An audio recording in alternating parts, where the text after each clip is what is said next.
Okay, let us start.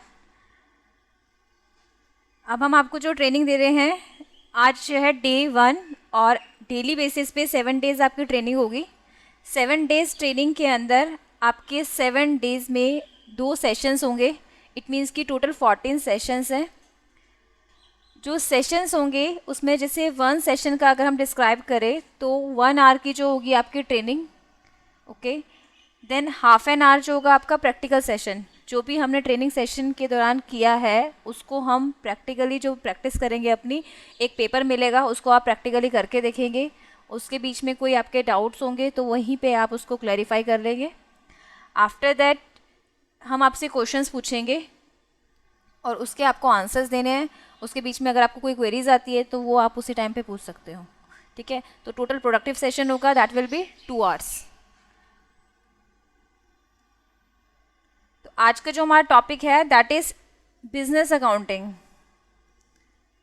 Business accounting के अंदर हम ये डिस्क्राइब करने वाले हैं कि बिजनेस अकाउंटिंग क्या है, इसका क्या रोल है, और हमें जो हमारी ट्रेनिंग हो रही है वो किसके ऊपर हो रही है, बिजी के ऊपर हो रही है। तो जो बिजनेस अकाउंटिंग का हमारा रोल है उसका बिजी के लिए क्या रेलिवेंस है, बिजनेस अकाउंटिंग और बिजी दोनों के अंदर क्या रेलिवेंस है। तो first of all business accounting का पर्पस क्या होता है। आज हम में से सब लोग जो भी बिजनेस कर रहे हैं वो उसका मेन मोटिव क्या होता है, that is to earn profit. But profit को अर्न करने के लिए हमारे पास कुछ सर्कमस्टांसेस होने चाहिए, कुछ सिचुएशंस होनी चाहिए कि किस बेसिस पे हम अपना प्रॉफिट को एनालाइज कर सकते हैं कि हमें कितना प्रॉफिट अर्न हुआ है। तो उसके लिए जो बेसिक टर्म होती है ट्रांजैक्शंस को रिकॉर्ड करना। जो भी हमारा डेली एक्टिविटीज़ में हम सेल करते हैं, परचेज करते हैं, मेरे जो एक्सपेंसेस है, इनकम है, उन सबको रिकॉर्ड करना, ठीक है। तो उसके लिए सबसे पहले हमें क्या करना होता है, लेट्स से कि मैं एक बिज़नेस रन कर रही हूँ तो मेरा पर्पस क्या है, प्रॉफिट अर्न करना। तो उस बिज़नेस को अर्न करने के लिए मुझे क्या क्या क्या मेंटेन करना है, मैंने कितनी उसमें कैपिटल इन्वेस्ट करी है, कितना मैंने उसके अंदर कैश लगाया है, और उसके लिए मेरे पास क्या एसेट्स हैं, क्या मैंने परचेज करा और क्या मैंने सेल करा है, उन सबको रिकॉर्ड करना। सो अगर मैं ब्रीफली डिस्क्राइब करूं कि व्हाट इज़ अकाउंटिंग, तो what is that, it is an art of classifying, summarising, recording and analysing the transactions. जो मेरी ट्रांजेक्शन्स हो रही है, डे टू डे एक्टिविटीज़ हो रही है, उन सबको रिकॉर्ड करना, एनालाइज करना। अब क्वेश्चन ये है कि हमें इसकी ज़रूरत क्यों पड़ रही है। ये सारे काम तो हम मैनुअली भी कर सकते हैं। मैनुअल हम क्या करते हैं, अपने लेजर्स मेंटेन करते हैं, एंट्रीज करते हैं, उसके अकॉर्डिंग पोस्टिंग करते हैं। तो ये सारे काम तो हम उसमें भी कर सकते हैं, बट उससे क्या होता है, वो हमारा टाइम कंज्यूमिंग होता है। उसके अंदर डेटा मेंटेन, जैसे हमें पोस्टिंग हर एक स्टेज पे करनी होती है। पहले मैंने एंट्री करी, डेली बेसिस पे एंट्री करी, जर्नल बनाए, लेजर्स बनाए, उसके अकाउंट ट्रायल बैलेंस बनाया, फिर प्रॉफिट एंड लॉस अकाउंट बनाया, बैलेंस शीट बनाई। तो ये बहुत सारी प्रोसेसिंग होगी ना। बट अगर हम इसके कंपैरिजन एक सॉफ्टवेयर को यूज़ करते हैं तो उससे मुझे क्या बेनिफिट होगा, मुझे बस एक एंट्री पास ऑन करनी है, ठीक है। और एंट्री पास ऑन करने पर उसकी पोस्टिंग अलग अलग लेजर्स में हो जाएगी, ठीक है। मैंने लेजर मेंटेन करा, मैंने सेल का वाउचर चढ़ाया तो मुझे पता लग जाएगा कि सेल के लेजर में चला गया, सेल की रिपोर्ट्स मुझे दिखाई दे जाएगी। उसके अकॉर्डिंग मैं ट्रायल बैलेंस चेक कर सकती हूँ, प्रॉफिट एंड लॉस देख सकती हूँ, और उसके बाद मैं बैलेंस शीट चेक कर सकती हूँ। तो वो क्या है, मेरा डेटा को मेंटेन प्रॉपरली, ईजी वे में और फास्टली हो जाता है। तो इसके लिए हमें उसकी ज़रूरत पड़ती है, ठीक है। अब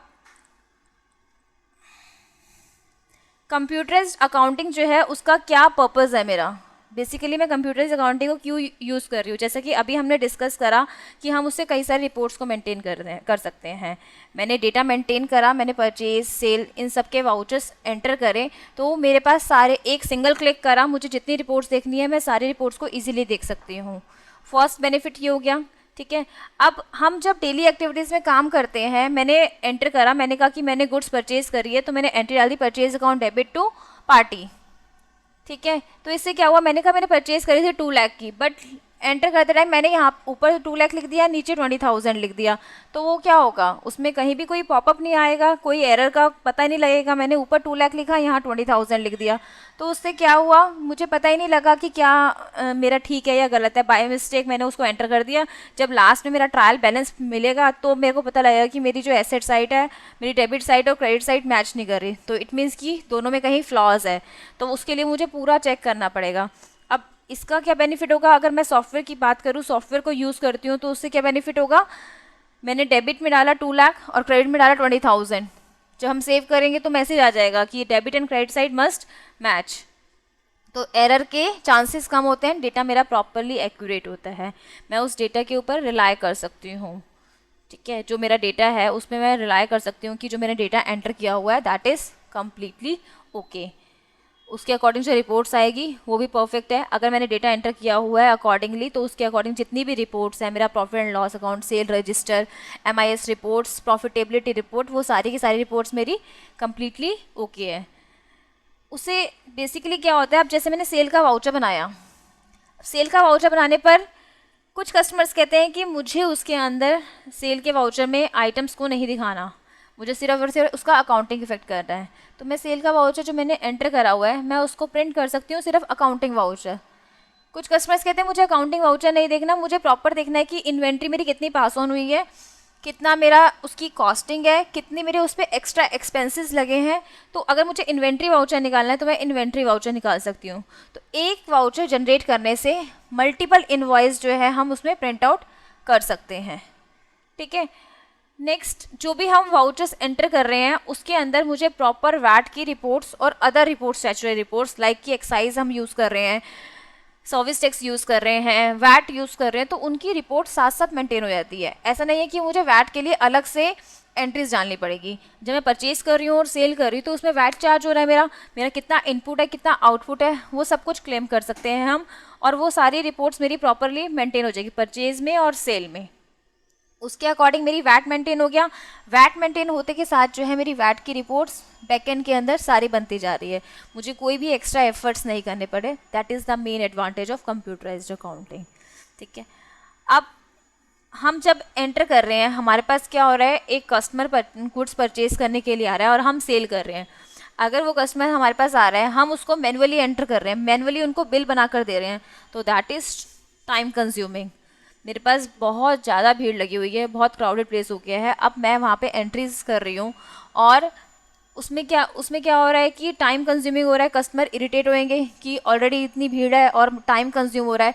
तो बेसिकली जो कंप्यूटराइज अकाउंटिंग का बेनिफिट क्या होता है, इसके अंदर सारी स्कैनिंग प्रोसेस होती है, ईजीली जो है हम बहुत सारी ट्रांजेक्शन डाल सकते हैं बिना किसी एफिशिएंसी को कॉम्प्रोमाइज़ करे हुए। स्पीड का कोई रेलिवेंस नहीं है, इजीली हम बहुत जल्दी जल्दी जो है उनमें बिल्स बना सकते हैं, तो वो हमारा बहुत अच्छा बेनिफिट है इसके अंदर कि क्यों हमें कंप्यूटराइज अकाउंटिंग का यूज़ करना चाहिए। ठीक है, और जो हमारी रेवेन्यू होती है ना वो इंक्रीज होती है और जो ऑपरेटिंग कॉस्ट होती है वो कम होती है। अब क्या है इसका मीनिंग, ऑपरेटिंग कॉस्ट का क्या मीन्स है, operating cost in the sense कि जैसे लेट्स से कि मैंने एक अकाउंटेंट को हायर करा हुआ है, ठीक है, एक पर्सन एंट्रीज चढ़ा रहा है, ठीक है, और एक पर्सन उसको चेकिंग कर रहा है, फिर वो टैक्स डिपार्टमेंट के पास चेकिंग के लिए जा रहा है, तो कितने सारे उसके अंदर पर्सन्स इन्वॉल्व हो गए। अगर मैं एक सॉफ्टवेयर की बात करती हूँ तो सॉफ्टवेयर यूज़ करने में हम जब बिजी को यूज़ कर रहे हैं या कोई भी अकाउंटिंग सॉफ्टवेयर यूज़ कर रहे हैं तो सिंपल हम एंट्रीज डालते जा रहे हैं, उसके अंदर रिपोर्ट्स मेंटेन हो रही है। फाइनल काम क्या होगा, सिर्फ इन रिपोर्ट्स को ज़्यादा से ज़्यादा एक सीए की ज़रूरत पड़ेगी या एक अकाउंटेंट की भी रिक्वायरमेंट नहीं है, क्योंकि मोस्टली सारी रिपोर्ट्स हमारी बैकएंड के अंदर चेक हो जाती है, तो सिर्फ हमें एक सीए की ज़रूरत है जो कि उस रिपोर्ट, जैसे अब हमने क्या करा, उन रिपोर्ट्स को सेंड कर दिया और जो सीए है वो उसमें चेकिंग कर लेंगे। अब लेकिन अगर हम बात करें एक लेमैन की, जब हम मैनुअल अकाउंटिंग करते हैं तो मैनुअल अकाउंटिंग के अंदर कई सारे पर्सन्स इन्वॉल्व होते हैं, जिससे जो उनकी कॉस्टिंग है वो इंक्रीज़ होती है, जिससे हमारी रिवेन्यू कम होती है। तो उस रिवेन्यू को इंक्रीज़ करने के लिए हम उसमें इसके लिए सॉफ्टवेयर को यूज़ करते हैं। क्लियर है?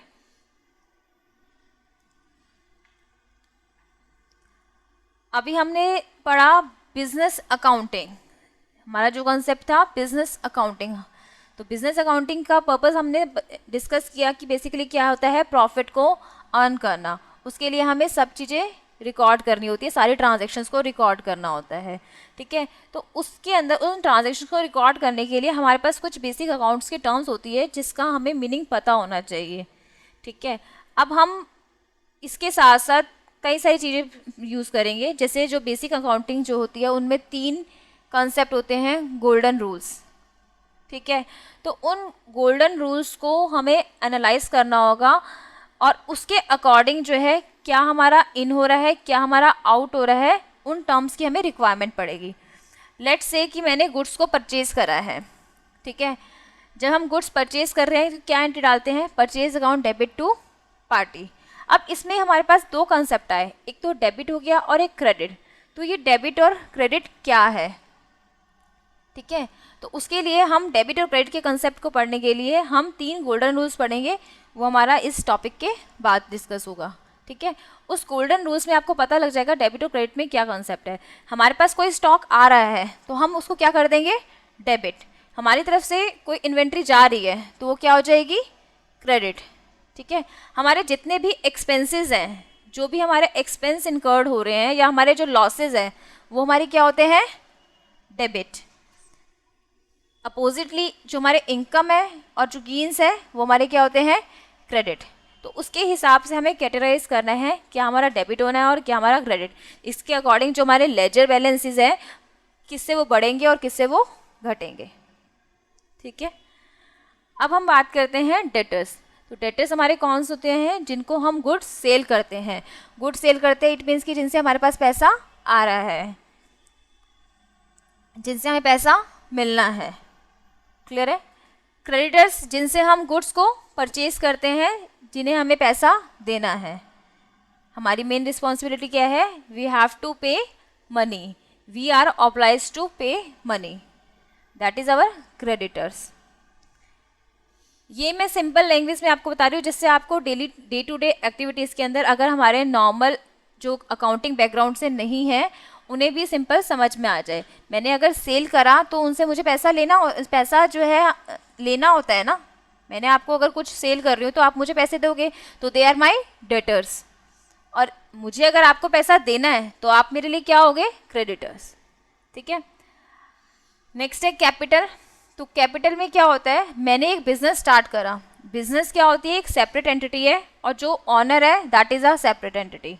अगर मैंने एक बिजनेस स्टार्ट करा है ABC limited, ABC private limited, तो I am different and ABC private limited is different.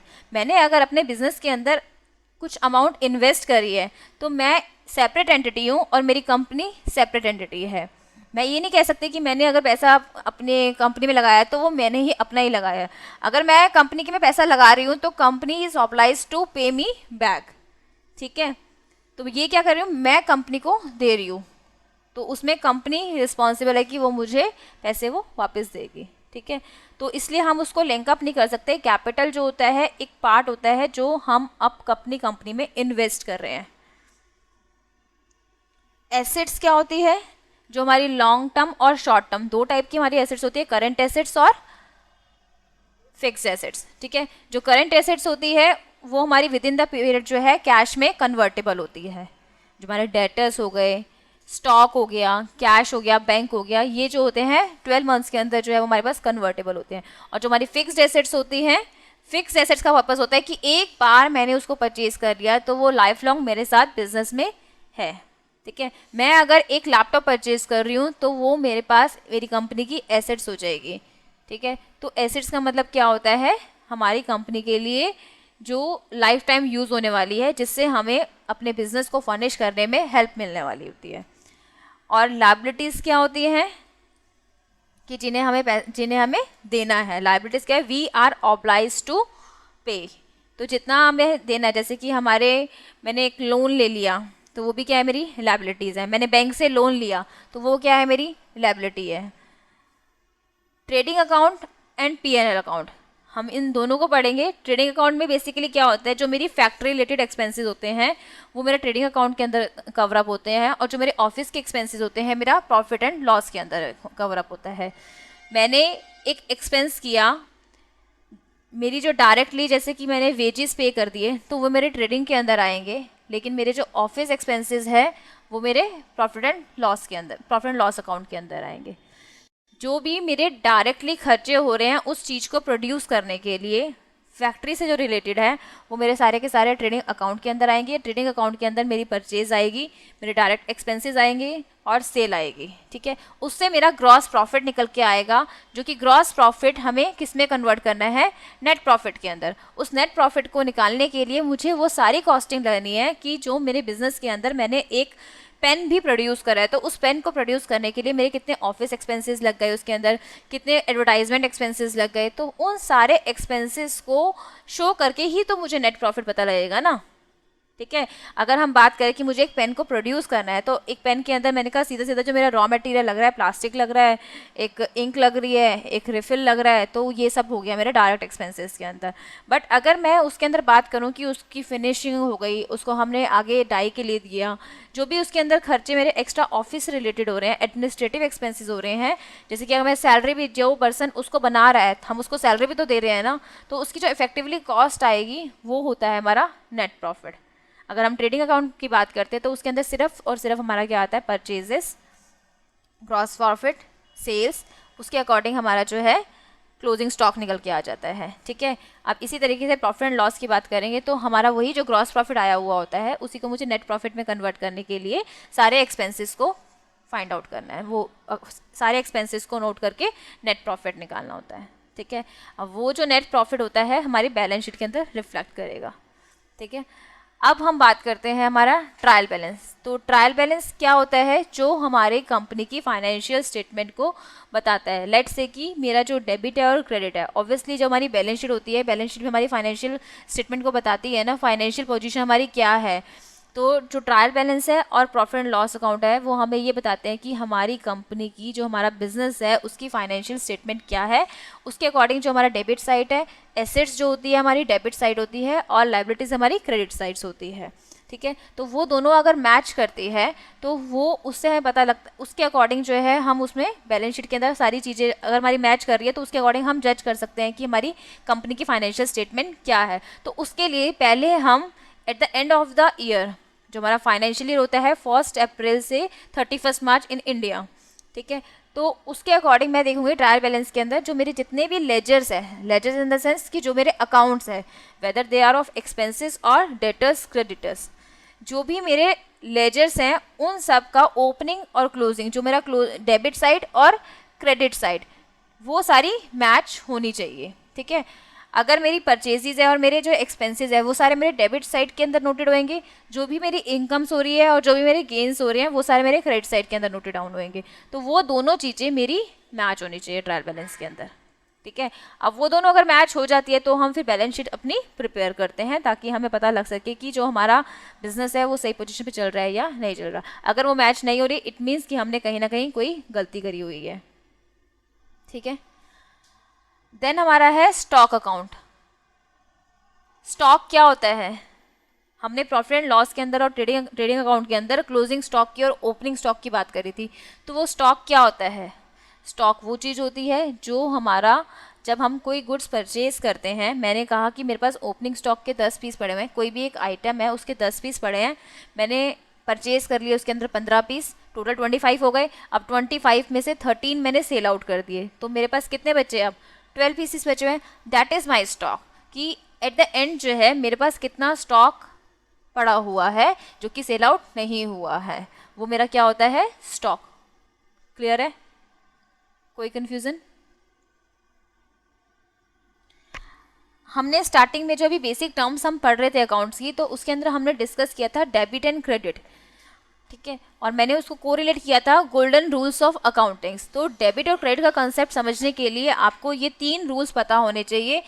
अगर आप अकाउंटिंग बैकग्राउंड से नहीं भी हैं तो भी अगर आपको ये 3 रूल्स में आपकी अच्छी कमांड है तो आप बिजी में परफेक्टली एंट्री कर सकते हो, ठीक है। डेबिट द रिसीवर, 3 अकाउंट्स जो होते हैं हमारे, पर्सनल, रियल और नॉमिनल। पर्सनल, रियल और nominal.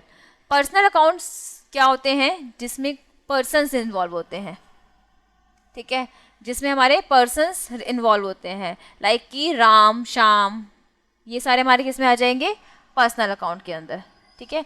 Debit the receiver, credit the giver. अगर उसे पैसा रिसीव हो रहा है तो वो डेबिट हो जाएगा, और उसके पास से पैसा जा रहा है तो क्रेडिट हो जाएगा। ठीक है, मैंने कहा कि cash receive from A, cash हमें रिसीव्ड हुआ है ए से, तो हमारे पास कैश आया है, कैश अकाउंट डेबिट किससे आया है हमारे पास, ए से, कैश अकाउंट डेबिट टू ए। तो ए क्या हो गया, ए के पास से पैसा गया, तो ए इज गिवर, तो ए इसमें आएगा हमारा पर्सनल अकाउंट के अंदर। ठीक है, रियल अकाउंट्स के अंदर वो चीज़ें होती हैं जो हमारी फिजिकली एग्जिस्ट करती है। लेट्स से कि मैंने मशीनरी परचेज करी है या मैंने मशीनरी को सेल करा है, तो वो किस में आएगी, हमारे रियल अकाउंट के अंदर, जिसकी फिजिकल एग्जिस्टेंस होती है और जिनको हम देख सकते हैं। जैसे कि मैंने कहा debit what comes in, credit what goes out. मैंने मशीनरी परचेज करी, तो परचेज करने पर मेरे पास आ गई, तो purchase account debit to cash और पार्टी। अगर मैंने पार्टी से लिए है तो पार्टी क्रेडिट हो जाएगी, और कैश से लिए तो कैश क्रेडिट हो जाएगा।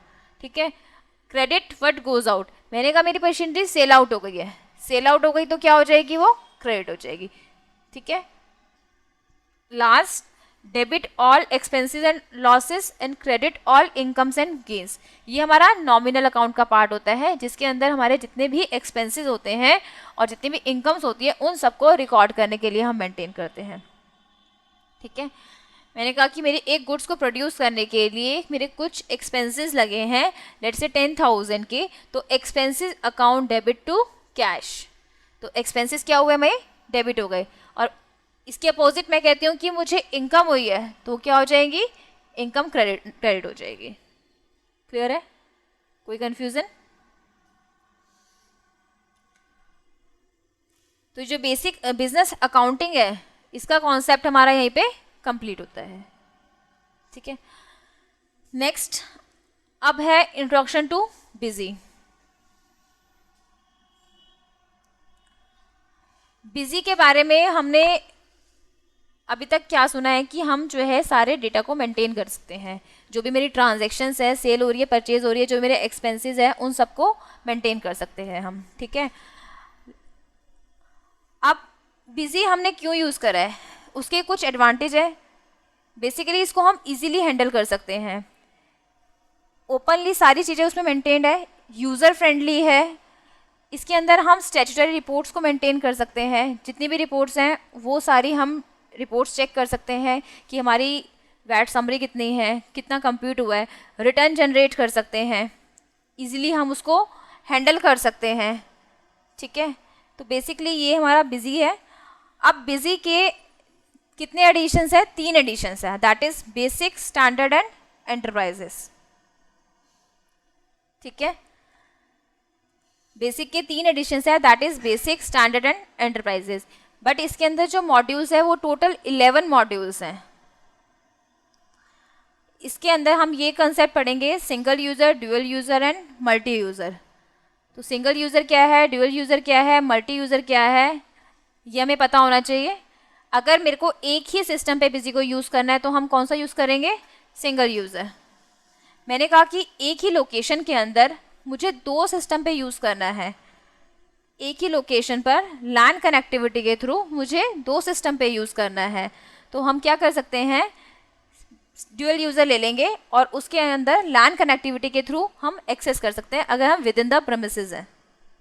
क्लियर है? सेम वे में मुझे मल्टी यूज़र यूज़ करना है।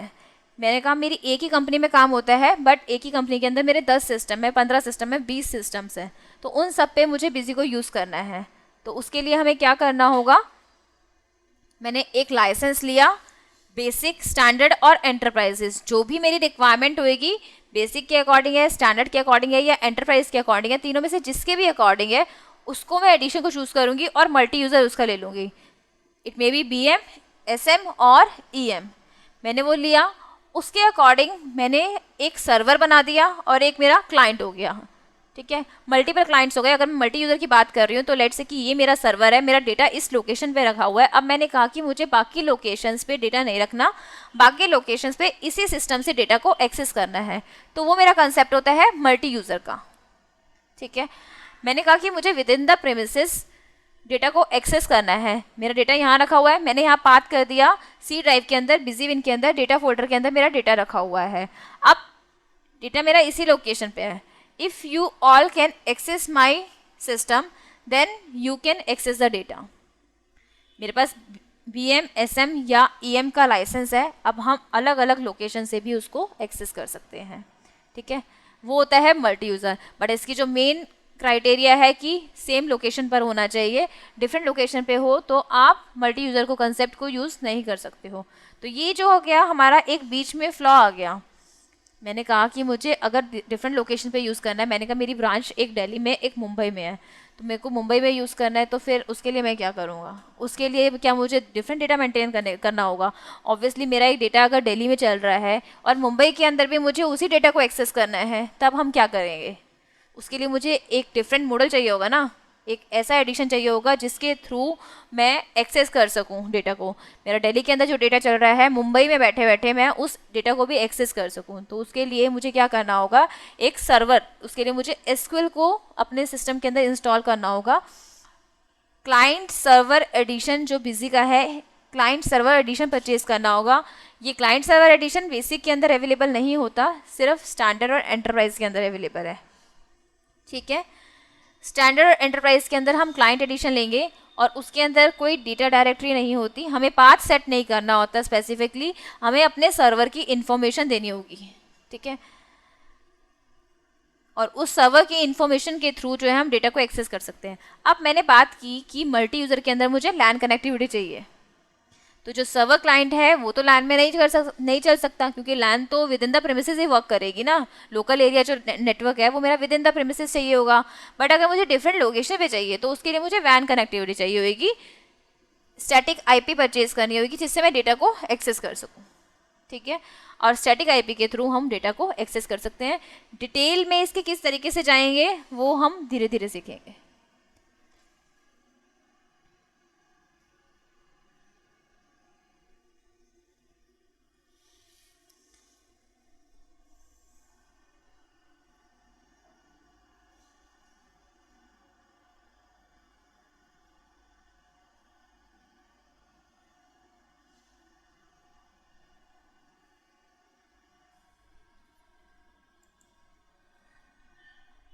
हमारा नेक्स्ट टॉपिक है इंस्टॉलिंग बिजी। तो बिजी इंस्टॉल करने के लिए सबसे पहले हमें ये चेक करना होगा कि हमारे सिस्टम पे बिजी अवेलेबल तो नहीं है।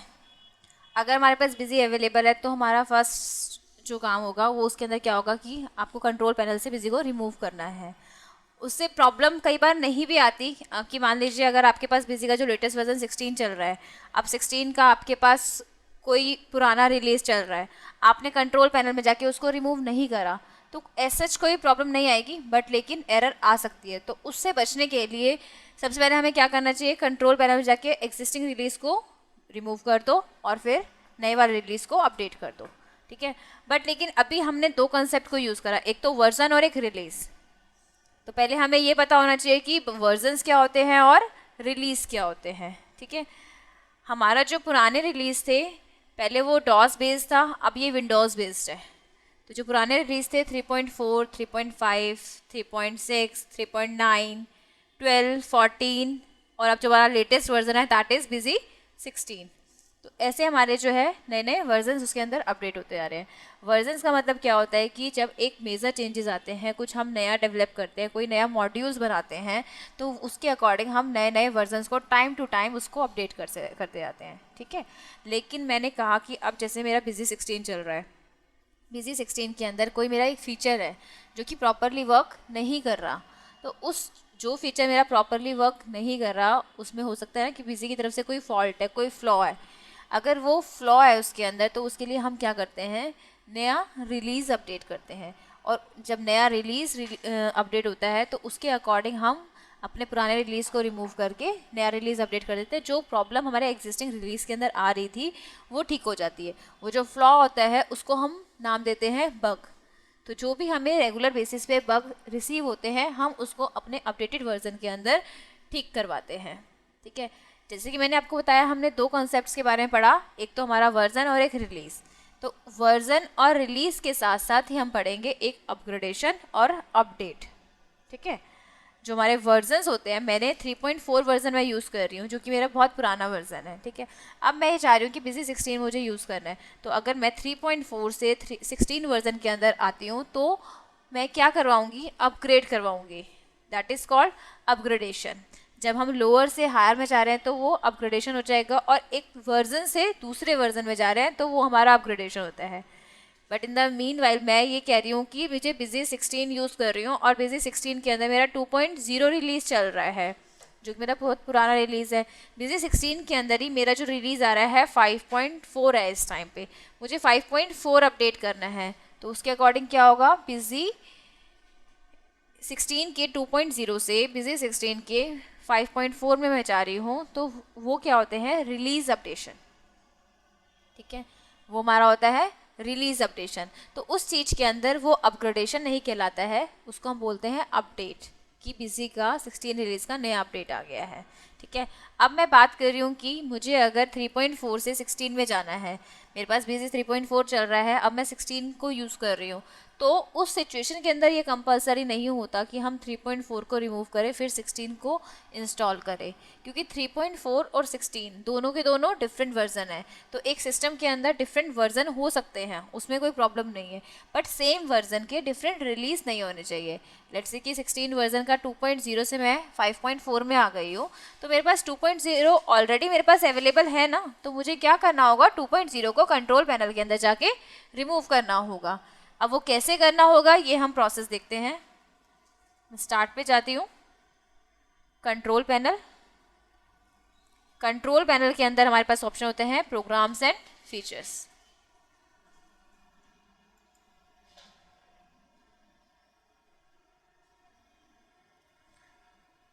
प्रोग्राम्स एंड फीचर्स के अंदर हमारे पास ये ऑप्शन है बिजी 16 5.2, ठीक है। मैंने इस पर क्लिक किया, ऊपर भी आ रहा है मेरे पास ऑप्शन अनइंस्टॉल का, और मैं इस पर राइट क्लिक करके भी इसको अनइंस्टॉल कर सकती हूँ। मैंने इस रिलीज को रिमूव कर दिया।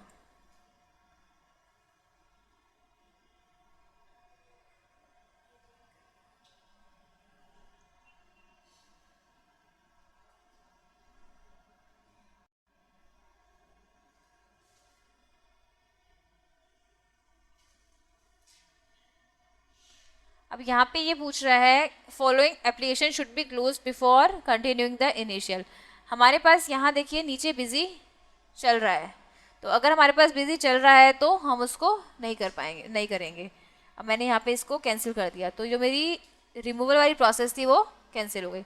मैंने इसको एग्जिट किया, मैं वापस आ गई 5.2 पे, मैंने राइट क्लिक करा, अनइंस्टॉल पे क्लिक किया, या पूछ रहा है are you want to uninstall Busy 16 release 5.2। I said yes.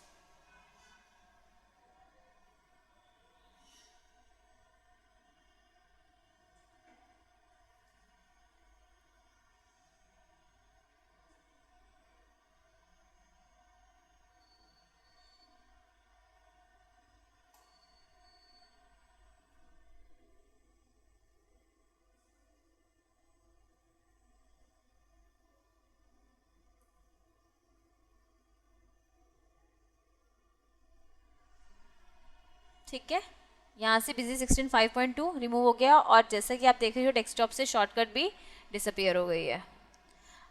अब मेरे पास ये सेटअप है,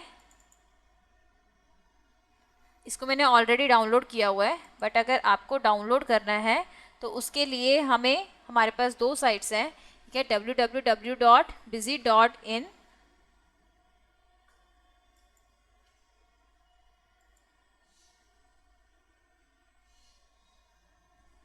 और दूसरी साइट है www.busywin.com/busydata, www.busywin.com/busydata।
Welcome to download section of busy.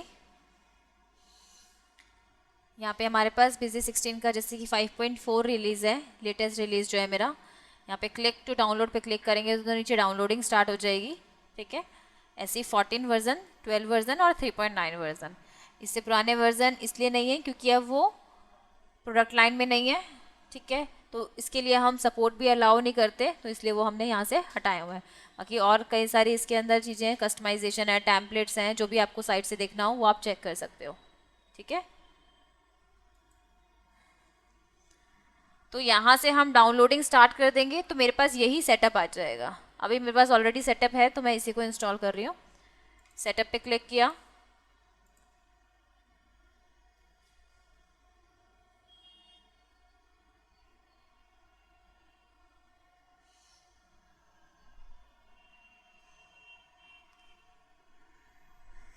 Next. यहाँ पे मेरी टर्म्स एंड कंडीशंस आ जाती हैं। तो ये सारे टर्म्स एंड कंडीशंस कि कस्टमर्स को अगर परचेज़ करना है बिजी तो ये सारी टर्म्स एंड कंडीशंस को पढ़े और उसके बाद ही परचेज़ करे। अगर कस्टमर को लगता है कि हाँ ठीक है, then I will click on I accept the terms in the licence agreement. Then next. By default जो लोकेशन आती है that is C drive BusyWin. It means कि जिस ड्राइव में मुझे इंस्टॉल करना है बिजी, तो बाय डिफ़ॉल्ट जो आएगी हमारा सी ड्राइव बिजीविन। बट मैं चाहती हूँ कि मुझे सी ड्राइव के अंदर इंस्टॉल नहीं करना, मैं स्पेसिफाइड अपनी लोकेशन देना चाहती हूँ। तो मैं यहाँ पे चेंज पे क्लिक करूँगी और यहाँ पे सी की जगह मुझे डी ड्राइव देनी है, ई ड्राइव देनी है, जो भी ड्राइव डिफाइन करनी है वो मैं यहाँ पे डिफाइन कर सकती हूँ। मैंने क्लिक किया ओके, देन नेक्स्ट, इंस्टॉल।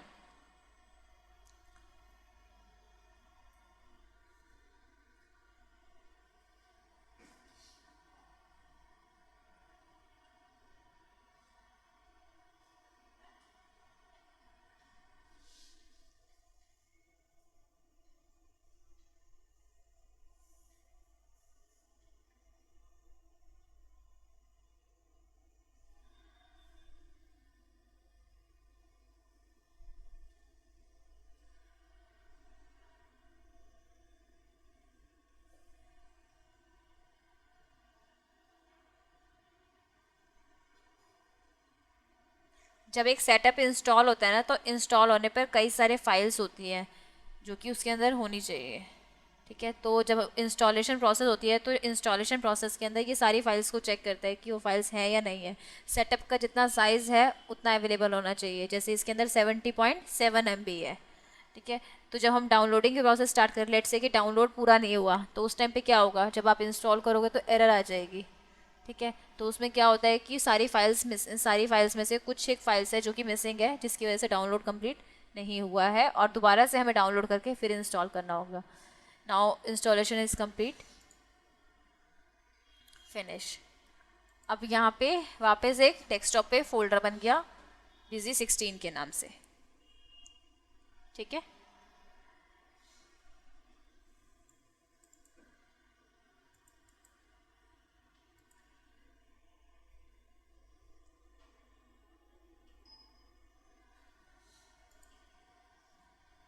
जब हम बिजी स्टार्ट करेंगे तो यहाँ पे मेरे पास वेरियस ऑप्शंस आएंगे। Open company, create company, backup data, restore data, split financial year, delete company, reindexing, set data directory, select Busy model, remote support software, licence management, help videos. तो ये जितने भी हमारे पास मेन्यूज़ हैं उन सबको हम वन बाय वन स्टडी करेंगे। ठीक है, बट सबसे पहले जो है, जैसा कि अभी हमने देखा कि जब हमने बिजी को इंस्टॉल करा तो बाय डिफ़ॉल्ट किस में इंस्टॉल हुआ है, वो सी ड्राइव के अंदर, बिजीविन के अंदर। अब बिजीविन के अंदर उसने एक डेटा नाम का फोल्डर बना दिया। इसका क्या मतलब हुआ कि जब हम कंपनी क्रिएट करेंगे तो कंपनी क्रिएट करने पर जो भी हमारे फोल्डर्स बनेंगे वो उसी फोल्डर के अंदर जाएंगे। जैसे यहाँ पे आ रहा है सी बिजीविन डेटा। ठीक है, बट मैं चाहती हूँ कि मुझे डेटा अपना सी ड्राइव के अंदर नहीं रखना। रीज़न कि जब भी सिस्टम फॉर्मेट होता है तो सी ड्राइव का सारा डेटा हमारा उड़ जाता है, तो मुझे सी ड्राइव के अंदर अपना डेटा नहीं रखना। मैंने कहा कि मुझे डेटा अपनी दूसरी लोकेशन पे रखना है। अगर मैं यहाँ पे जाती हूँ सी ड्राइव में, बिजीविन, बिजीविन के अंदर देखिए ये सारी फाइल्स आ गई है इसके अंदर, C S backup, data, system, time, Busy 16 हमारा। ठीक है, ये सारी फाइल्स आ जाएगी। अब ये जो डेटा फोल्डर है बाय डिफ़ॉल्ट इसके अंदर क्रिएट हो गया। मैंने कंपनी अगर क्रिएट करूँगी तो यहाँ पे कंपनी का जो कोड होता है क्रिएशन पर COMP 4 करेक्टर्स होंगे COMP, और उसके बाद 4 करेक्टर्स न्यूमेरिकल कंटिन्यूशन में स्टार्ट हो जाएंगे, 0001 0002 ऐसे कंटिन्यूशन में स्टार्ट हो जाएंगे। तो जो भी मेरा डेटा अगर वो C में रखा है, D में रखा है, E में रखा है, जिस भी लोकेशन पे स्पेसिफिकली रखा हुआ है वहाँ पे ये फोल्डर जो भी मैंने पाथ स्पेसिफाई करा है ये फोल्डर्स जनरेट होने स्टार्ट हो जाएंगे जैसे जैसे मैं कंपनी क्रिएट करूँगी। मैंने कहा कि मुझे ये डेटा यहाँ पे नहीं रखना, मैंने इस डेटा फोल्डर को यहाँ से कॉपी किया और मैंने यहाँ पे D ड्राइव के अंदर पेस्ट कर दिया। ठीक है, अब मैं वापस बिजी में आ रही हूँ, वापस बिजी में जाके मैंने D ड्राइव पे क्लिक किया और यहाँ पे मैंने डेटा फोल्डर पे क्लिक करके ओके कर दिया। ठीक है, now I will go to the open company. यहाँ पे हमने देखा कि जो डेटा डायरेक्टरी है वो D ड्राइव के अंदर डेटा फोल्डर है, तो अभी हमने कोई कंपनी क्रिएट नहीं करी तो इसलिए यहाँ पर ब्लैंक आ रहा है। ठीक है, ये थी हमारी डेटा डायरेक्टरी। अब मैंने कहा कि मुझे अभी ये हमने बात करी है सिंपल डेटा रखने की। ठीक है, मैंने ये कहा अभी आपको बताया कि बिजी हमारे जो है मॉडल्स के अंदर एक तो हमारा एक्सेस डेटाबेस है, एक हमारा एसक्यूएल डेटाबेस है। इसकी जो हम बात करें जो हमारी लैन कनेक्टिविटी से चलेगा या फिर एक सिंगल यूज़र भी चलेगा वो हमारा एक्सेस डेटाबेस होगा। और जब हम दूसरी लोकेशन पे हमें यूज़ करना है कि जैसे एक सिस्टम पे मेरा जो डेटा एक्सेस हो रहा है किसी और लोकेशन से मुझे उस डेटा को एक्सेस करना है स्टैटिक आईपी के थ्रू, तो उसके लिए हमें अपने सिस्टम के अंदर एसक्यूएल डालना होता है। और वहाँ पे क्या होता है एसक्यूएल डेटाबेस, वो क्या होता है एसक्यूएल डेटाबेस। तो एसक्यूएल डेटाबेस के अंदर सर्वर की इन्फॉर्मेशन होती है, कोई डेटा डायरेक्टरी का पाथ नहीं होता। तो वो हम कैसे करेंगे उसके लिए हम पहले देखते हैं शॉर्टकट क्रिएशन। जैसे बिजी की ये शॉर्टकट है ना, क्लियर है ना, ये क्या है बिजी की शॉर्टकट है। मैं ये चाहती हूँ कि जब मैं बिजी को ओपन करूँ तो मैं मॉडल वाइज ओपन करूँ। मॉडल्स क्लियर है, BS BD BM SS SD SM ES ED EM 9 models मेरे ये हो गए जो कि सारे के सारे कौन से हैं एक्सेस डेटाबेस के हैं। B stand for basic, S stands for standard, E stands for enterprise. ठीक है, S और की बात करती हूँ तो स्टैंडर्ड सिंगल यूज़र, SD की बात करती हूँ तो स्टैंडर्ड डुअल यूज़र, SM की बात करती हूँ तो standard multi user. These are all of access database. But अगर मैं एसक्यूएल डेटाबेस की बात करती हूँ तो एसक्यूएल डेटाबेस के अंदर आता है SC या EC। SC stands for server client edition, EC enterprise client edition. ठीक है, तो इन सब की मुझे शॉर्टकट क्रिएट करनी है। मेरा अगर काम बेसिक में ही हो रहा है तो बेसिक में ही अगर मेरा काम हो रहा है तो मुझे बेसिक की शॉर्टकट क्रिएट कर सकती हूँ मैं, कि मुझे बार बार जो है उसके अंदर स्पेसिफाई नहीं करना होगा। ओपन करा मैंने बिजी, वो बेसिक के नाम से हो जाएगा। ठीक है, या फिर मैं ये चाहती हूँ कि जब मैं बिजी को ओपन करूँ तो एक लाइन आ जाए कमांड लाइन, उसके अंदर मैं स्पेसिफाई कर दूँ मुझे BS में ओपन करना है, SC में ओपन करना है या EC में ओपन करना है, तो मेरे पास ये आ जाए। मैंने राइट क्लिक करा, न्यू पे गई मैं, शॉर्टकट, डेस्कटॉप पे राइट क्लिक किया, न्यू पे गई, शॉर्टकट पे जाके मैंने यहाँ पे ब्राउज किया। मेरा बिजी किस ड्राइव के अंदर इंस्टॉल्ड है, C ड्राइव के अंदर। माय कंप्यूटर्स में गई मैं, C ड्राइव पे गए, C ड्राइव के अंदर बिजी विन में मुझे दिखाई दे रहा है बिजी 16। ठीक है, बिजी 16 पे क्लिक किया, ओके किया। यहाँ पे ये C ड्राइव busywin/busy16.exe ये आ गई। अब मैं यहाँ स्पेस देकर मुझे जिस मॉडल में ओपन करना है मैं वो यहाँ पे स्पेसिफाई कर सकती हूँ। मैंने कहा कि वो SS में ओपन करे तो एक स्पेस देकर SS प्रेस कर दूँगी। मैंने कहा मुझे EM में ओपन करना है तो मैंने एक स्पेस दिया और EM लिख दिया। ठीक है, बट मैं ये चाहती हूँ कि मैं स्पेसिफिकेशन यहाँ पे ना दूँ। जैसे मैं क्लिक करूँ एक कमांड लाइन आए और उस कमांड लाइन पे मैं डिफाइन कर दूँ that is SC EC EM what ever be that.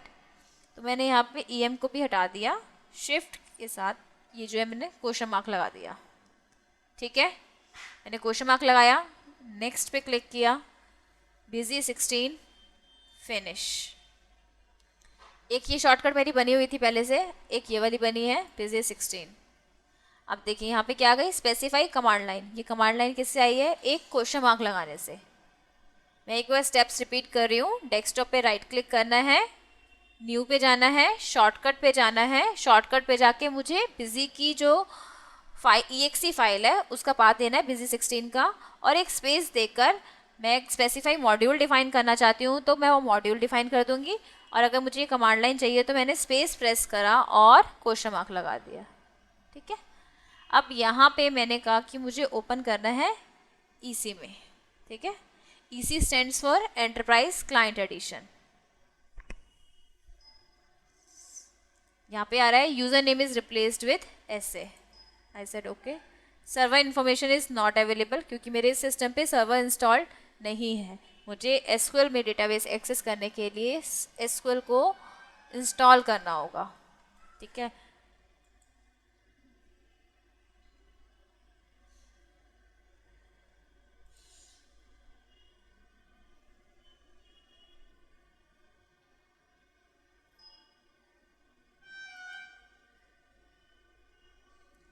Set server information.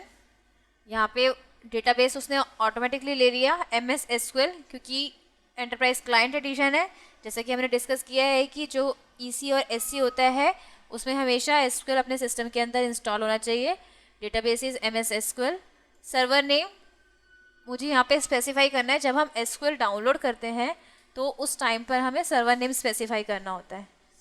ठीक है, यहाँ पे मैंने सर्वर नेम स्पेसिफाई करना है। जैसे जिस लोकेशन पे मेरा जो मैंने सर्वर बनाया है, सर्वर को हम मिक्स्ड मोड में इंस्टॉल करते हैं तो बाय डिफ़ॉल्ट जो कंप्यूटर का नाम होता है उसमें वो इंस्टॉल हो जाएगा, और यहाँ पे मैं सर्वर का नेम स्पेसिफाई कर दूँगी।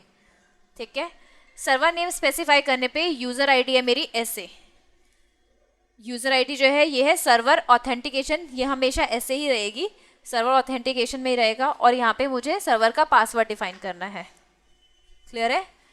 लेट्स से कि मेरे सिस्टम का नाम है कॉन्फ्रेंस, तो सर्वर नेम में क्या आएगा, हमेशा कॉन्फ्रेंस आ जाएगा। ठीक है, और पासवर्ड के अंदर क्या आएगा, जो मैंने पासवर्ड स्पेसिफाई किया हुआ है वो पासवर्ड हो जाएगा।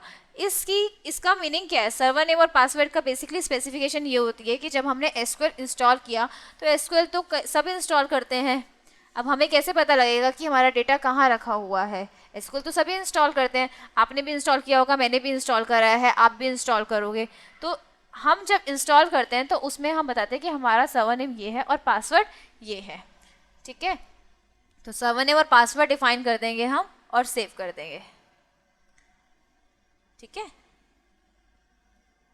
अभी इसमें सर्वर SQL इंस्टॉल नहीं है तो यहाँ पे कोई सर्वर नेम और पासवर्ड नहीं है इसका, वो हम यहाँ पे डिफाइन कर देंगे, सेव कर देंगे। जब हम ओपन कंपनी पे जाएंगे तो हमारे पास कंपनीज आ जाएगी जो जो इस सर्वर पे हमने बनाई हुई है। ठीक है, ये सर्वर क्लाइंट एडिशन और एंटरप्राइज क्लाइंट एडिशन की हम बात करेंगे आगे। अभी हम नॉर्मल बेसिक फीचर पढ़ रहे हैं तो इसके अंदर ये नहीं है। आगे हम इसके बारे में डिस्कस करेंगे जब हमारे को SQL इंस्टॉलेशन सिखाया जाएगा। जब हम SQL इंस्टॉलेशन सीखेंगे तो उस टाइम पर SQL इंस्टॉल करने पर हम सर्वर की इन्फॉर्मेशन देके अपनी कंपनीज को ओपन कर सकते हैं। ठीक है, सिंपल सिर्फ इतना ही करना है। जैसे हम एक्सेस डेटाबेस को एक्सेस करने के लिए डेटा डायरेक्टरी को सेट करते हैं ना, ऐसे SQL डेटाबेस को सेट करने के लिए हमें यहाँ पे सर्वर की इन्फॉर्मेशन स्पेसिफाई करनी होगी। क्लियर है? कोई कंफ्यूजन?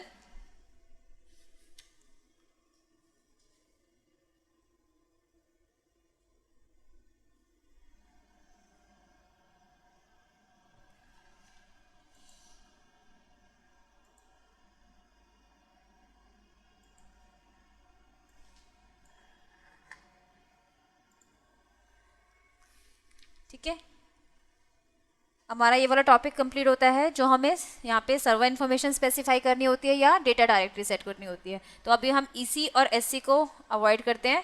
अब हम चलते हैं अपने डेमो मोड पर। मैंने इस पर ओपन किया। हम जो अभी स्टडी कर रहे हैं बेसिक एडिशन के ऊपर, तो मैं यहाँ पे सिर्फ बेसिक के अकॉर्डिंग ओपन करते हैं।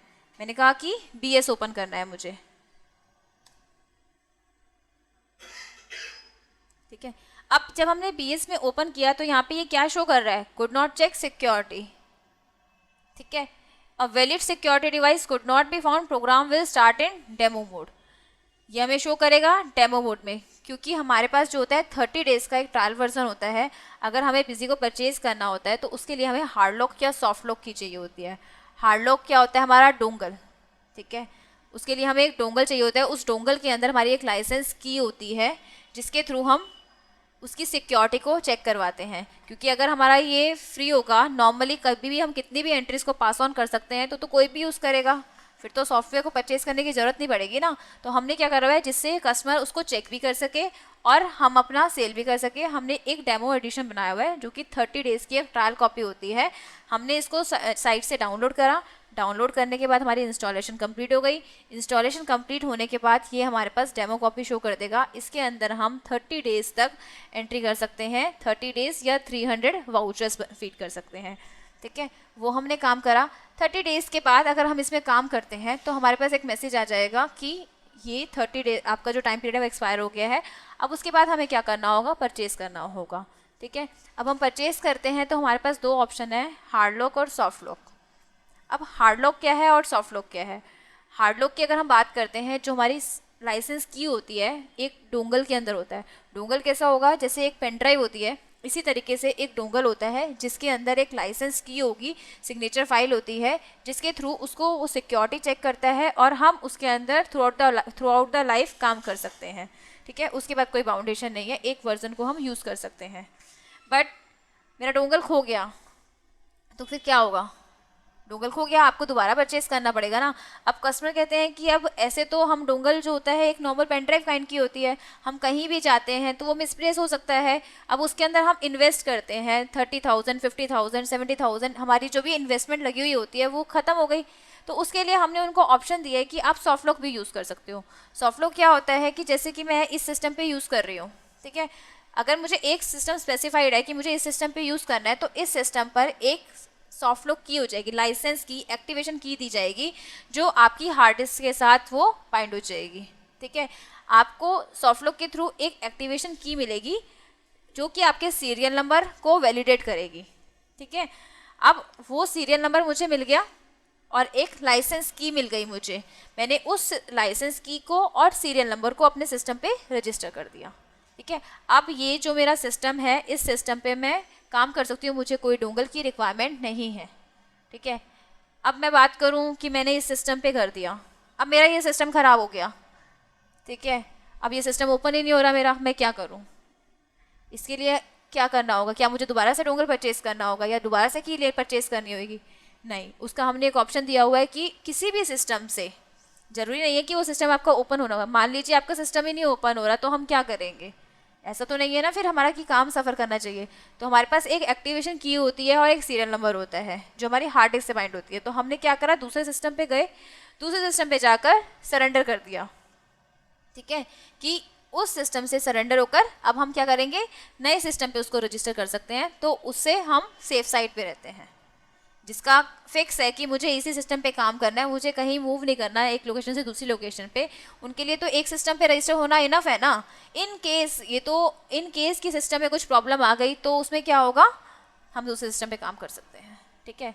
अब इसमें ये भी इशू आता है, कई बार क्या होता है कि हमने सिस्टम फॉर्मेट करवा दिया उसके अंदर, ठीक है, तो सिस्टम फॉर्मेट करवाने पर हमारे पास बिजीविन के अंदर ना एक फ़ाइल होती है, उस फाइल के थ्रू ही ये सिक्योरिटी चेक करता है। सॉफ्ट लॉक के अंदर क्या होगा, एक फाइल होगी, जो फाइल हमारे पास बिजीविन फोल्डर के अंदर अवेलेबल होनी चाहिए, उससे ये सिक्योरिटी चेक कर लेगा, ठीक है।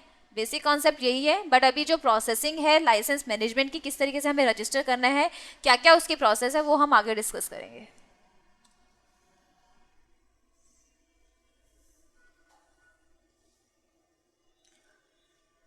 हार्ड लॉक और सॉफ्ट लॉक के बीच में जो कंसेप्ट है वो क्लियर है, क्या उसके एडवांटेज है और क्या उसके डिसएडवांटेज है, ठीक है, वो क्लियर है। अब हम नेक्स्ट जो अभी हमने डिस्कस किया था पहले कि हमारे कई सारे मॉड्यूल्स होते हैं, 11 मॉड्यूल्स है हमारे पास, अब कैसे उसको अपग्रेड करना है और कैसे उसे अपडेट करना है वो भी क्लियर हो चुका है। 3.4 से मुझे डायरेक्टली 16 में जाना है तो मुझे अपग्रेडेशन में जाना है, और अगर मेरे पास 16 का कोई रिलीज चल रहा है तो मुझे उसके लिए अपडेट करना है। अपग्रेडेशन और अपडेट में कोई डिफरेंस तो कोई इशू तो नहीं है, क्लियर है।